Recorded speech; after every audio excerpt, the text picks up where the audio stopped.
Hi, I'm Jeongyeon Kim, and I'm glad to share our work, Mobile-Friendly Content Design for MOOCs, Challenges, Requirements, and Design Opportunities. An increasing number of users are using mobile devices for their learning due to the ease of access. The pandemic accelerated such an increase. 64% of learners want to access learning material through mobile devices, and 70% of them reported improved motivation with mobile learning. The existing learning frameworks suggest that tiny font sizes and content-heavy lecture materials on small screens increase learners' cognitive load and lower judgment of learning. Meanwhile, situational factors such as ambient noise, ambient light, and the mobile state of the learner may saturate mobile learners' visual and auditory channels and cause situationally induced impairments and disabilities. Prior work revealed that the situationally induced impairments and disabilities may deteriorate text legibility, reading comprehension, and cognitive performance. To reveal the challenges and situations of mobile video-based learning, we conducted quantitative and qualitative analysis on the visual design of video content from three perspectives: learners, video content, and video production engineers. We used a mixed methods approach to get a comprehensive understanding by comparing the different perspectives and to investigate a gap between the main stakeholders, the learners, and the content engineers. Through learner study and content analysis, we investigated the challenges and problems of mobile learning using the current MOOC content. And through the engineers interview, we looked into the current practices and design considerations in the design process. Based on the findings from the three perspectives, we finally created a set of design guidelines for mobile-friendly MOOCs. To uncover the difficulties learners face in mobile MOOC learning, we surveyed 134 learners and conducted follow-up interviews with 21 learners to get deeper understanding. The results reveal two main difficulties learners experienced with video content design: the readability issues and limitations on sensory channels. Readability issues were mainly caused by small font sizes and dense text. In particular, slide-based, hand drawing, and programming lectures deteriorated readability and legibility problems. One participant mentioned that the fonts are too small to learn in mobile environments. On the other hand, learners' situationally auditory impairments worsen due to a lack of visually organized learning materials, such as the lecture slides, in distracting mobile environments. Especially in talking at lectures, the issue was serious. For example, one of our participants stated that with the in-class lecture, he just zoned out, but when he's reading the on-screen lecture materials, he can focus easier. We then evaluated whether the current MOOC videos are suitable for mobile learning, thereby quantifying the deficiency of current design and guiding improvement schemes. We analyzed video frames in 101 courses from MOOC platforms by applying the known design guidelines. For example, according to the existing guidelines, it is recommended to have font sizes above 16 point, and some stricter guidelines recommended above 29 point. The word count should be below 20 or 40 words, and the color contrast should be above 4.5 or 7. We chose the criteria of design elements based on the learner study results and the literature.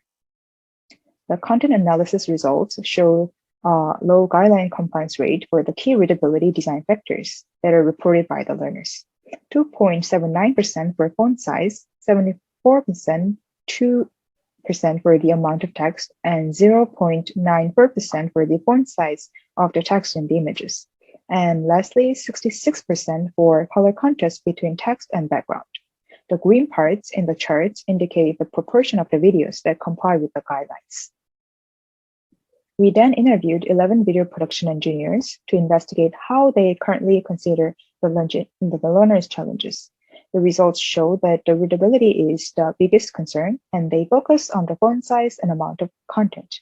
Meanwhile, little attention has been paid to complex images and images with text, which was the major learner-reported difficulties.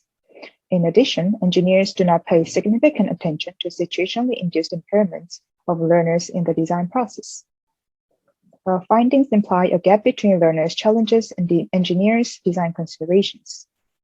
Based on the noticeable findings from the study of learners and engineers and video content analysis, we suggest a set of design guidelines for creating mobile-friendly MOOCs. Please refer to our paper for the full list of the guidelines.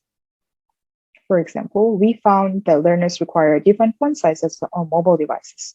Designers or engineers can consider providing options for different font sizes to choose from depending on the devices.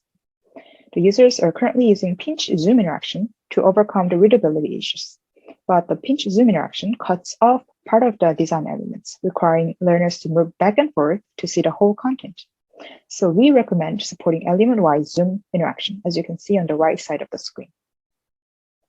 Some of the learners complained about eye fatigue due to the brightness of content when they are watching video lectures in dark places, such as in bed before going to sleep. The dark mode option can be a solution to this problem. We then validated the suggested guidelines through an evaluation session with video production engineers. The engineers' ratings on each guideline item demonstrated the guidelines' clarity and applicability. One of the engineers' concerns was that it might pose them additional workloads to follow the guidelines. For example, adding highlights or creating a dark mode design. This implies the need for some kind of support for them to comply with the guidelines without additional work, such as automated design generation or automatic video effect creation.